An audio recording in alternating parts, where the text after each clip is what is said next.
Kim Jong Un. Listen to what Senator Bob Menendez said just moments ago. Roll tape.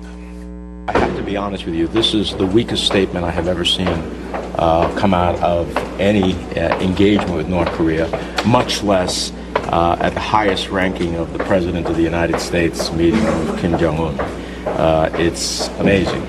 I think that we have to even change the nature of Ronald Reagan's, trust but verify we have to verify what North Korea means before we could ever trust it. All right, joining us now, Congressman Lee Zeldin, Republican from New York. Sir, you're on the Foreign Affairs Committee, I should say, in Congress. What do you make of Senator Menendez's statement there? He says it's the weakest statement he's seen. Complete denuclearization of the Korean Peninsula is what Kim Jong Un put his pen to paper and signed off on. The Iran nuclear deal, we never even got a signature.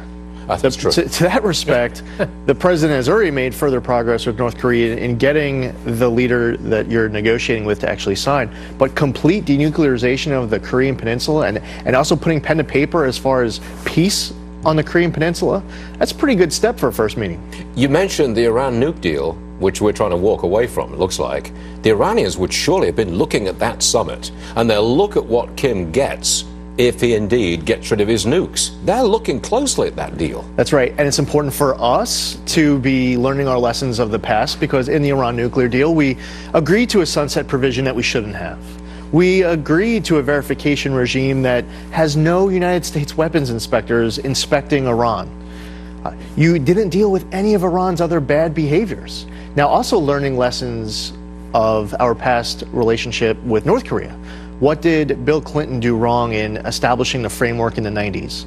And when the strategy changed with President Bush and then changed again with President Obama, what lessons have we learned? And I think that for the president, having Secretary Pompeo with him, having Ambassador Bolton with them, learning lessons from North Korea, learning lessons for what we did wrong in Iran, I think it's been a great first step in what we've seen over the course of the last 12, 14, 28 hours. The media is questioning this deal on, number one, there's nothing about verification.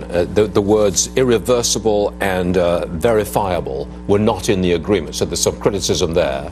And there's also criticism that President Trump has shaken the hand of a man who is a vicious dictator. That's worthy of criticism. Where are you coming from on verification and shaking hands with a dictator? The president gets criticized when he's supposedly, according to his opposition, not being diplomatic. He gets criticized from his opposition when they say he's being too diplomatic. He just can't do right. I think if Kim Jong Un showed up with all of his nuclear weapons, you'd still have his opposition say, well, how do you know that that's not everything? And then even if you had everyone say, well, that's everything in North Korea, that's all the nuclear weapons, they'd still be criticizing him, saying, well, how do you know? He's not going to make everybody happy.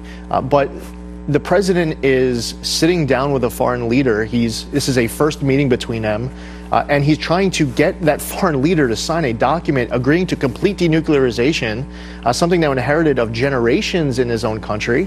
So I think the president has approached it well. He came across as very presidential, very prepared, and I think that as far as the verification goes, learning our lessons from the past, is that we should have United States inspectors, that we should be able to go wherever we need to, and you also could get a read in your counterpart, the ability to go anytime, anywhere you want, to be able to verify whatever you think you need to verify. And the president did say today, I heard him say that